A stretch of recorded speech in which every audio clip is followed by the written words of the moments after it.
شهر الطاعة والإيمان شهر الرحمة والغفران شهر الطاعة والإيمان شهر الرحمة والغفران أيامك خير الأيام يا رمضان يا شهر صيام وقيام يا رمضان أيامك خير الأيام يا رمضان يا شهر صيام وقيام يا رمضان. بسم الله الرحمن الرحيم. الحمد لله رب العالمين وصلى الله على محمد وآله الطاهرين. Dear brothers and sisters, Salamun alaikum wa rahmatullah. I would first like to offer my condolences on the demise anniversary of Her Holiness Lady Khadija, the noble wife of the Holy Messenger of Islam. And usually it's become a custom, well, at least for me, that during certain parts of the year, including the days where we recall and remember Lady Khadija, I speak about certain issues pertaining to women. And that's what I want to do, inshallah, today and inshallah tomorrow. One of the dilemmas that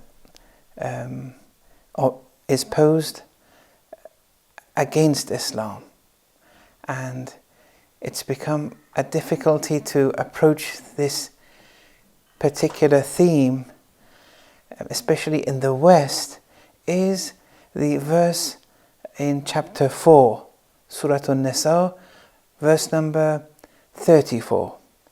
And I would like to just open this verse up a bit, especially the ending of the verse, the last one or two sentences. But before I enter that aspect of the verse, I want to give one or two preliminary points so that the context of the verse be understood more, inshallah. In Islam, we have something called nafaqah, or maintenance. And that is the duty of the husband before the wife. That the husband has to provide and maintain those things, those basic needs that the wife had before marriage. These have to be maintained after marriage to the same degree at least. For some people that level may be high, for some it may be average. In any case, it's the duty of the man to maintain and to provide those basic needs that the woman had before marriage, after marriage.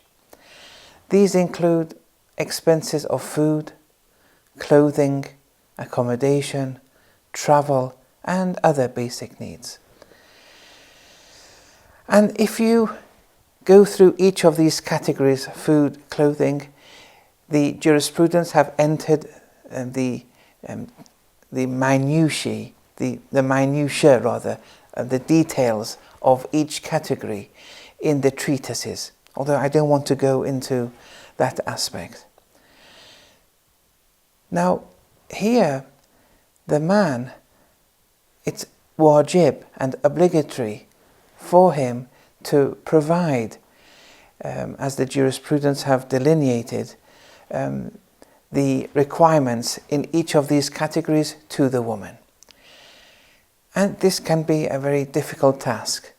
But if the man doesn't provide for the woman in this regard, this would be a debt upon the man's shoulders. And unless the woman wholeheartedly forgives him this debt and relieves him of it, this will cause problems in the hereafter for the man. Now, if, in opposition to this, well, not in opposition, on a par with the duties of the man in food, clothing, accommodation, and other basic necessities, the woman also has to provide for the husband, but only in one area predominantly, and that is the area of sexual gratification. Now, that may seem a bit bizarre, the expression, but it's a very simple category within Islamic jurisprudence, where when the man requires and needs, and he knows himself best, sexual gratification, he asks if the woman can help him in this regard. Now, naturally, if the woman is not feeling well, she's ill, that there are exceptions, but without any if there are no excuses, then the woman has to provide in this area. This is wajib. This is obligatory. As I say, there may be exceptions, but this is obligatory. Now, if the man fails in accommodating the woman's maintenance in food, clothing, and so on and so forth, the woman can, in proportion to the man's failure, she can withdraw and resist, or rather deny the man that single right, the right to sexual gratification, in proportion to how much the man is failing. This applies the other way round too, according to all jurisprudence, i.e., if the woman was to, without an excuse, withdraw and resist from gratifying the man sexually, here the man can, in proportion to how much the woman is resisting, he can say, he can withdraw from giving the nafaqah. Now some people may ask that, what if the woman wants to be gratified? Shouldn't the man provide there? Aren't there any rules there? There are, and it's very serious too. The man has to gratify the woman too, but that's not linked with the nafaqah. That's another issue, but it exists, and it's very serious that if the woman needs sexual gratification and the man does not provide or satiate her needs, it can become very difficult. The duties upon the man there, there's a hierarchy of duties that the man would have to fulfill, and if he doesn't, then it's suddenly, the Sharia says, it would be obligatory for him to even divorce the woman, assuming the woman, wants it. But if she doesn't want it, that's another issue. But anyway, it applies to both men and women. They both have to gratify one another. But when it comes to the nafaqah, the wajib maintenance duties that the man has upon his shoulders before the woman, in reply and in return to that, the woman has one wajib duty, and that is that gratification. So here the woman's duty is intertwined with the man's duties of maintenance, or as it's called in fiqh, in jurisprudence, in Arabic, nafaqah. Okay. Now, in this context of this verse, as will become apparent, there's an issue of hitting, dharb, hitting women. Although a more accurate translation would be striking women. Because this dharb, which is the Arabic word, it's when two things collide with one another or make a strong contact with one another. Even when we are given the imperative to do the tayammum in fiqh, in the traditions of Ahlul Bayt, it uses the word idrib. So when you strike the earth before you wipe your face in the tayammum ritual, here the same term is used, idrib, meaning, to strike. But it has many other meanings. It even means traveling, going forth, because the feet strike the earth, make contact. Not a simple contact, but when walking, it makes contact with the ground. So even for traveling, they use this term of dharb. And there are other applications of it too, but they all go back. All those applications are traced back to this idea of the collision of two things. Not necessarily a very difficult collision, but one of them is, it can even apply to hitting in a very serious sense, where someone is hit or slapped very hard. It can mean striking, which doesn't entail beating or hitting in a very strong manner.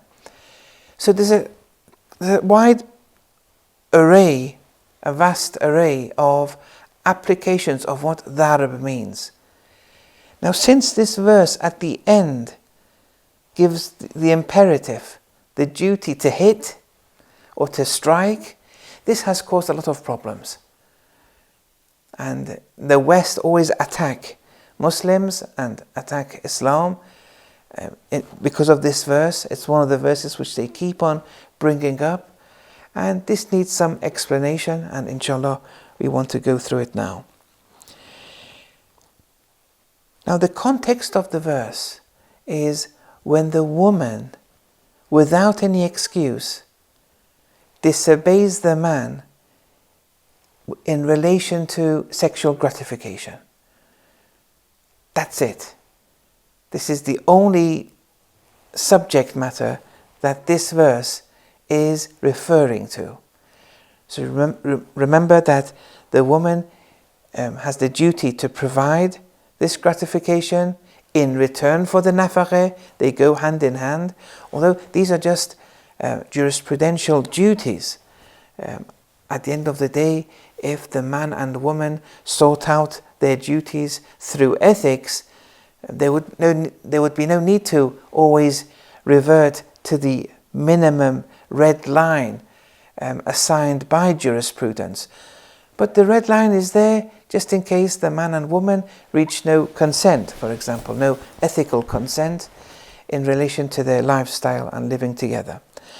Anyway, in this verse, the issue is that the woman, we're assuming that the woman is disobeying the man in relation to this duty of gratification.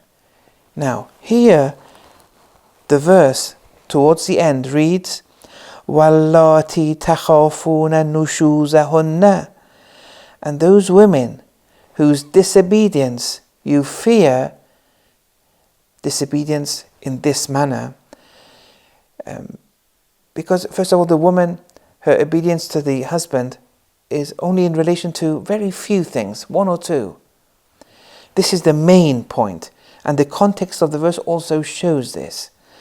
So, those women whose disobedience in providing that gratification you fear, فَعِذُوهُنَّ.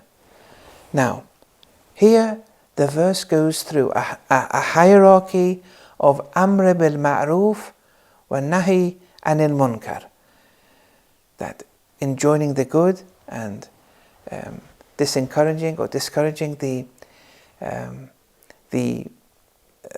bad or the vice.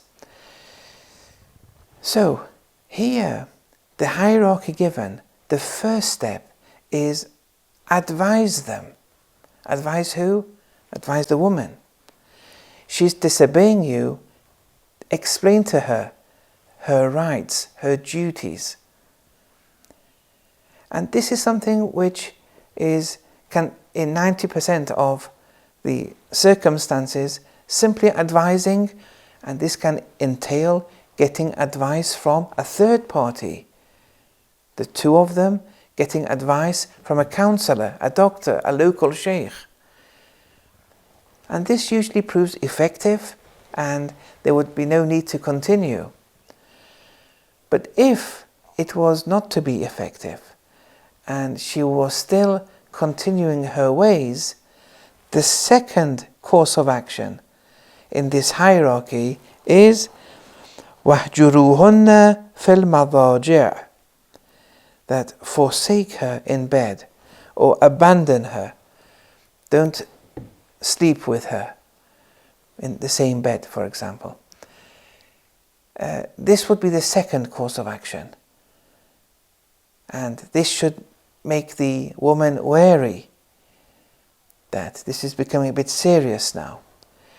Now, with Amr bil Ma'ruf, the duty holds only when you deem it probable it will be of effect. Assuming you believe and you're certain that there's no probability of it having any effect, then there is no duty here. So that's an important assumption as we progress through the hierarchy of different courses of action that is outlined in the verse. So here, abandoning sleeping with her, this is the second course of action. And then if she refrains from obeying the husband without excuse, and we're assuming the man is doing his part and is providing the nafaqah as is upon his shoulders, but the woman is still disobeying him in relation to her duty of gratifying him, here then the verse then ends with the third course of action, and that is وَاضْرِبُوهُنَّ. But then you strike them, and strike them. وَاضْرِبُوهُنَّ. It's one word, but it has two parts. The first is an imperative in relation to the man, then hunna is the object. So strike who? Them, the women, who are continuously disobeying you. And then at the end of the verse it then ends فَإِنْ أَطَعْنَكُمْ فَلَا تَبْغُوا عَلَيْهِنَّ سَبِيلًا. But if they do obey you anywhere along this hierarchy, then don't seek against them any means. There's no need to continue with it anymore. Okay. Now, the area of contention here is the third course of action, which is and strike them. What does this mean? There are 4 explanations. There may be more, but at least there are 4 explanations which have been given during the centuries and by different denominations of Islam. And inshallah we'll go through these 4 and try to summarize at the end. The first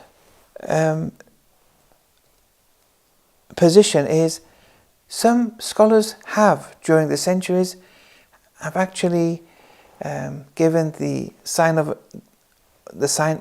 of approval to a physical beating,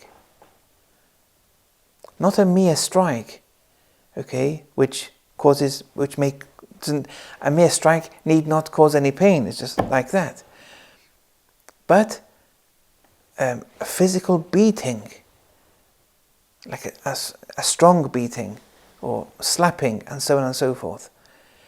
Some people have condoned such a behavior and have accepted such a behavior when the woman disobeys. Now, first of all, I have to add that this is only in relation to disobedience in this regard.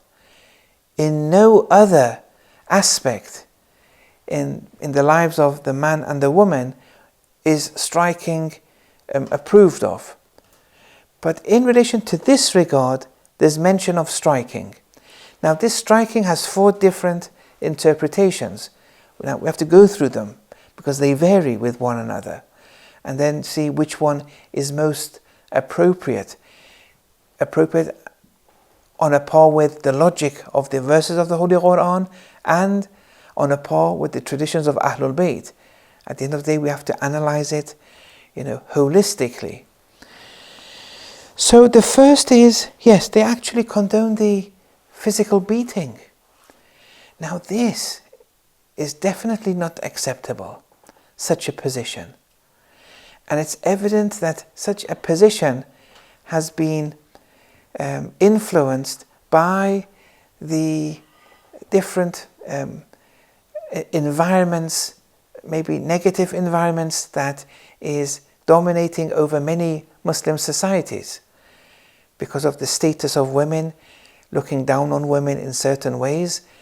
And then in those societies you may come up with, ways of legitimizing physical beating, and then you use the Quran to support it.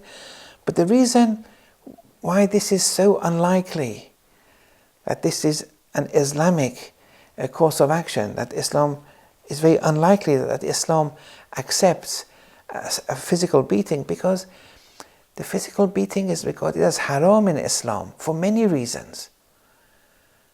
First of all, whenever oppression qualifies, Islam has a principle that it's haram, it's forbidden. Whenever a given action qualifies as an oppressive act, Islam doesn't approve of it. And this would be very problematic, beating people. It goes against the spirit of Islam. It goes against the logic of many verses of the Holy Quran. It goes against the logic of many rulings, many jurisprudential rulings. When someone beats you, if A beats B, irrespective of whether they're male or female, when A beats B and the skin, the coloration of the skin of B, for example, alters and becomes red, here Islam has assigned blood money to be given. A is responsible now. Upon A's shoulders is giving blood money to B for causing merely a red discoloration. And if it's on his face, it would be around 5 dinars. If it's on his the other parts of the body, it's around 2.5 dinars. Look, and each dinar is around 3.5 grams of gold. So you can just imagine there's a serious penalty here. Although no, I think I stand corrected there. It's 5 grams of gold, not 5 dinars.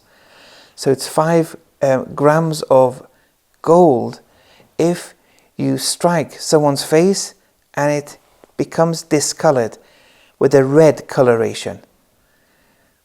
So you haven't struck it very hard, but it was hard enough to change the color of his face. Islam has assigned around 5 grams of gold as blood money. Okay, so the man has to now, A has to pay that to B.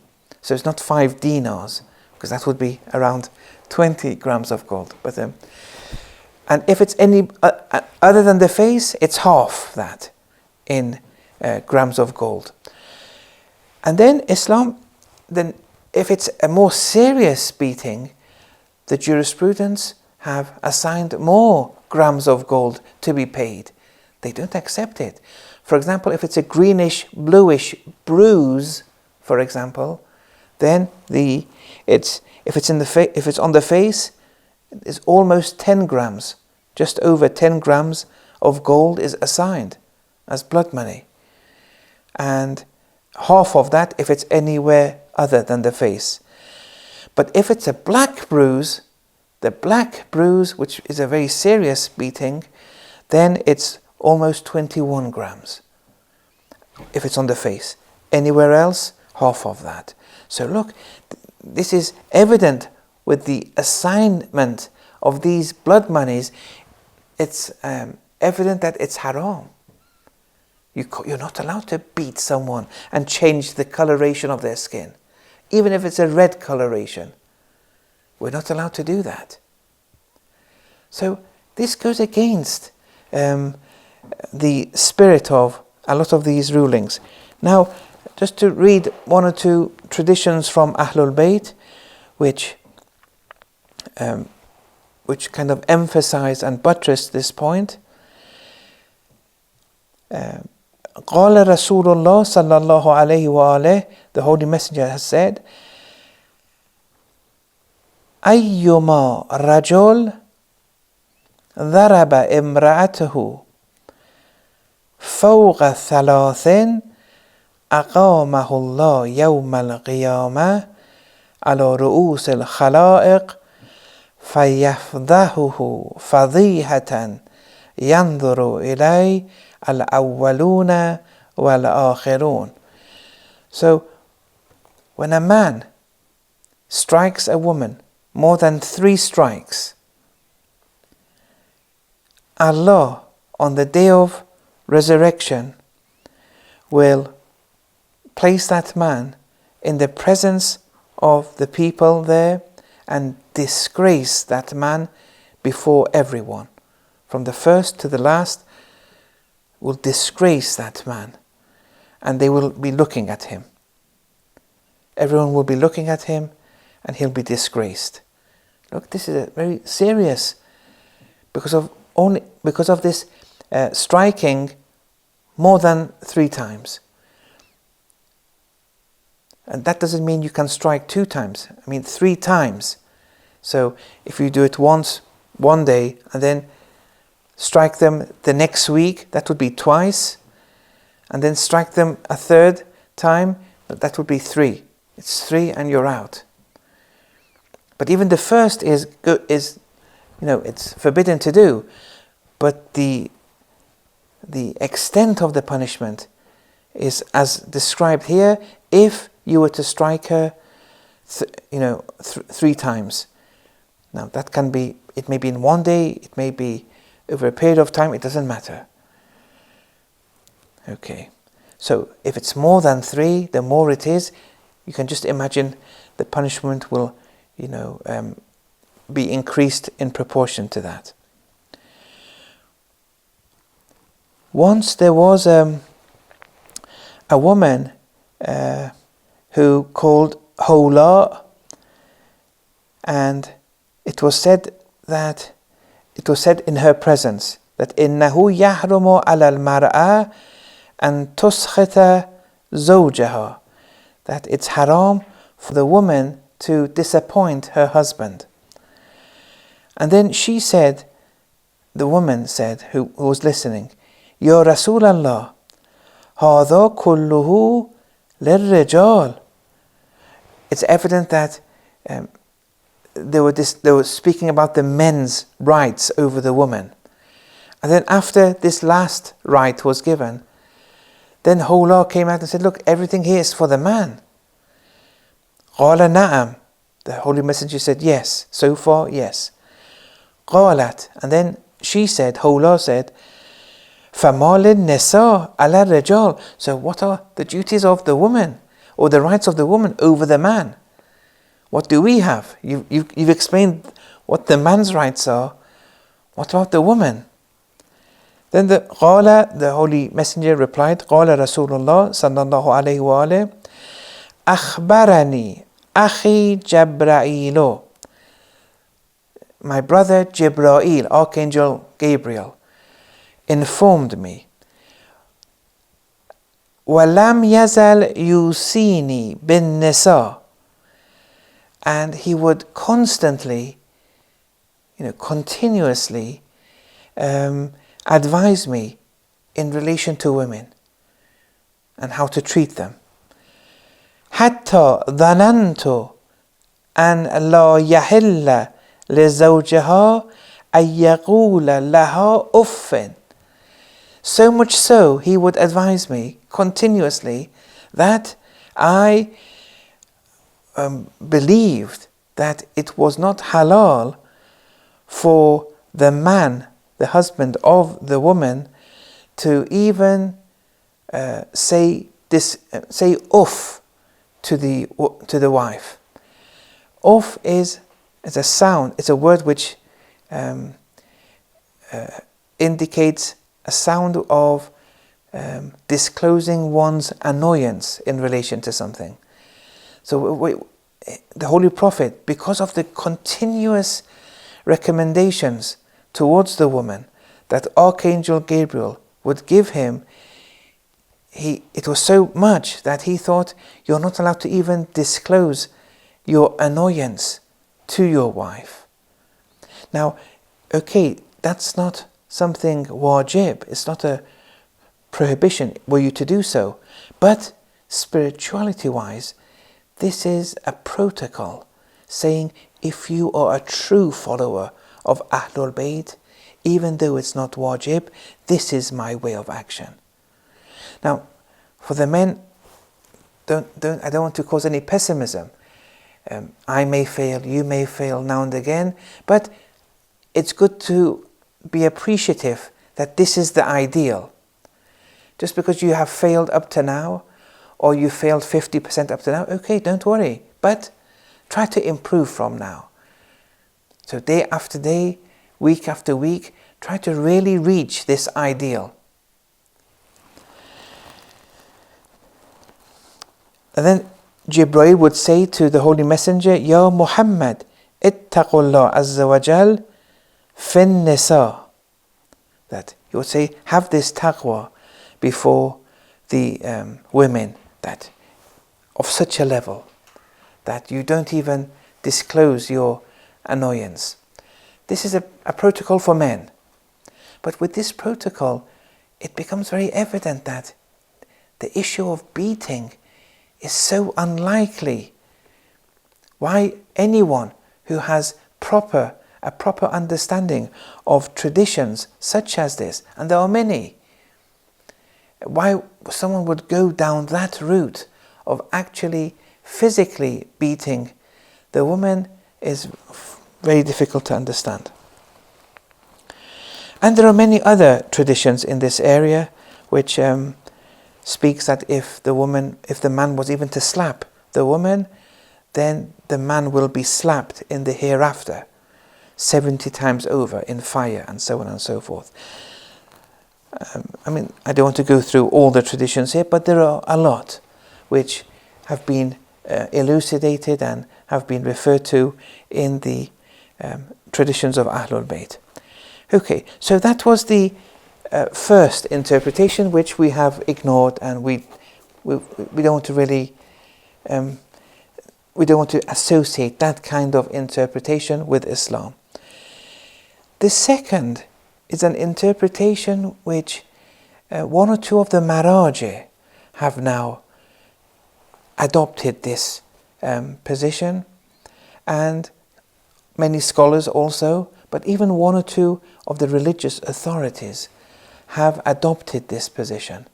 And I'm not a religious authority, I'm not a marja, I'm not a mujtahid, and I don't want to go against religious authorities jurisprudentially, but here I want to, with your permission, just highlight one or two questions that those religious authorities would have to convince at least the likes of me why they have opted for this theory. They say وَادْرِبُوهُنَّ is in relation, the meaning is for them to travel away from the woman and to leave the woman, abandon her and move out of the house. If you remember, one of the meanings of darb was traveling, because the feet make contact with the earth, that colliding exists. That was the root meaning, the spirit meaning of darb. And they've opted here for this meaning. Now, darb, meaning traveling, has been used in the Quran a lot. That much, there's no doubt about it.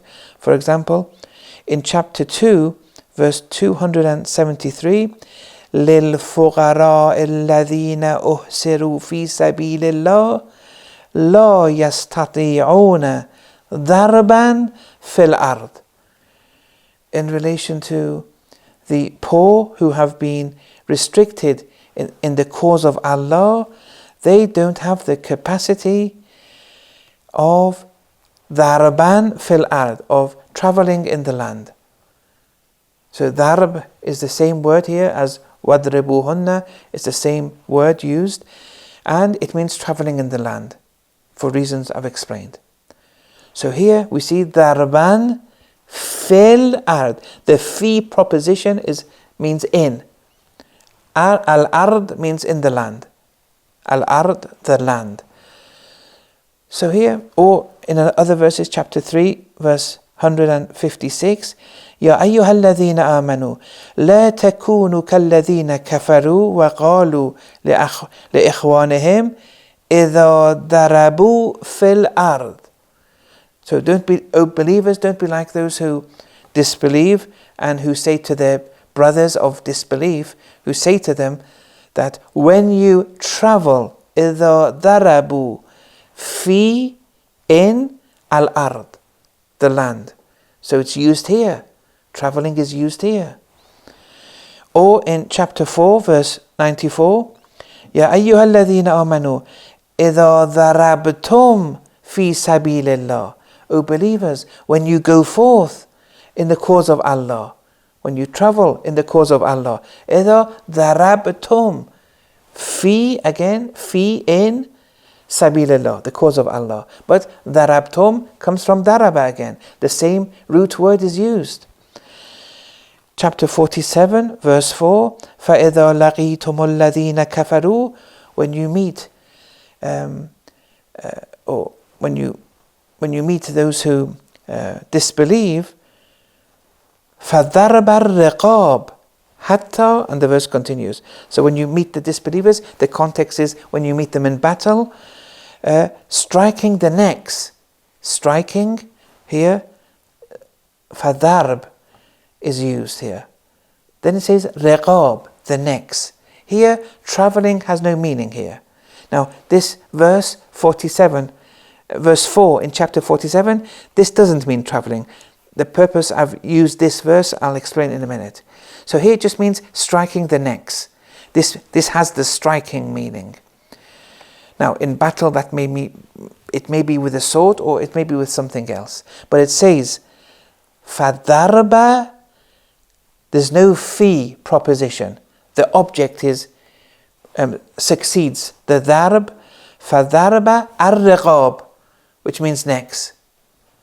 There's no fi in proposition. The proposition in isn't used. Okay, now this theory suggests that in chapter 4 verse 34, wadribuhunna means that the men should travel and go away and leave the women in the house, for example, and they should move away. The problem with this interpretation is that here there's no preposition used. There's no preposition in. We don't have that. Whereas in those previous verses I mentioned, where darb meant traveling, it was always followed with the in preposition. But here we never see it. Here it says wadribu, it means strike, then the object is used. The object of the sentence is them, the women. Strike them. It doesn't say travel them, go forth to them. It doesn't even mention the preposition of away from them. So here to say travel or abandon or go away, here there's no justification. When there's no justification, we have to stick to the letter of the word, of the wording of the Quran. So here, legitimately we ask those maraji to answer this question. I'm not faulting them jurisprudentially. This is an discussion of tafsir. The maraji, the religious authorities, they are experts in jurisprudence. It doesn't mean they're an expert automatically in other things, although they may be. But it's not they're not automatically experts in other fields. So this would be an area of contention, especially in relation to one or two of the religious authorities who have said this. It's not as simple just to accept it on face value. Okay, now the third interpretation in relation to this verse, the word striking is used, but this striking may imply a striking of a physical nature or a spiritual nature, an abstract nature. The adherents of this third interpretation, they say, look, this is a striking, but not of a physical nature. When we say, okay, when it comes to the word of the Quran, wadribu, strike them, it can be either. It may be striking of a physical nature or of an abstract nature. Do you have proof? The adherents have to provide proof here that it's of a non-physical nature. They say, yes, we have that proof.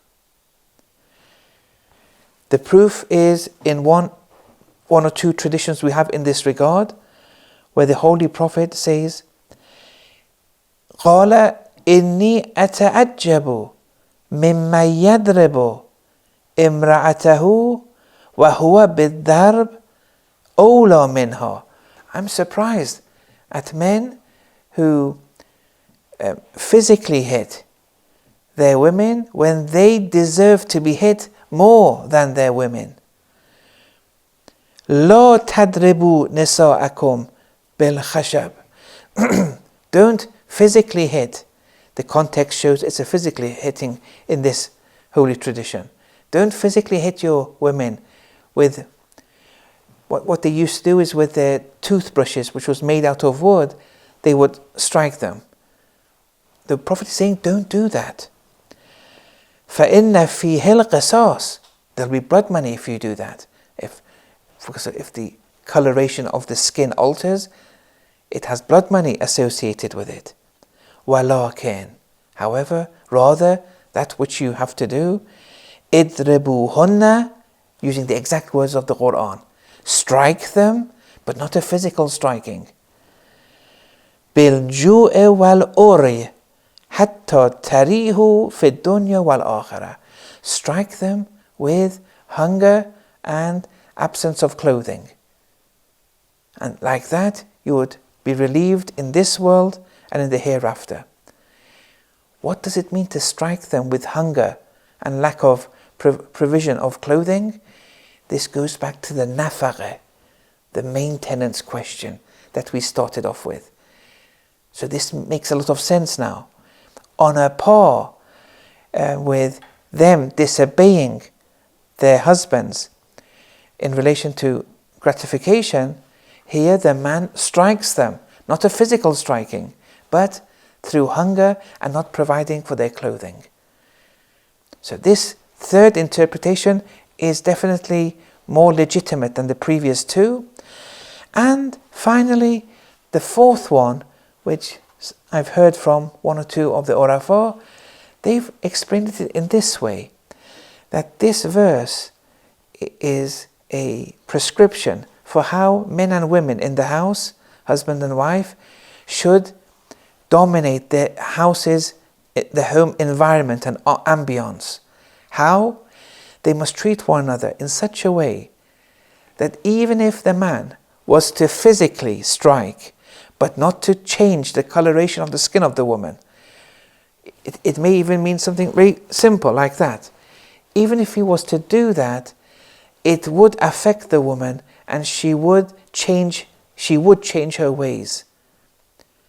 Not by shouting, not by physically hitting in a serious manner or beating, but by just a contact with her skin, the ambiance is so strong between the two.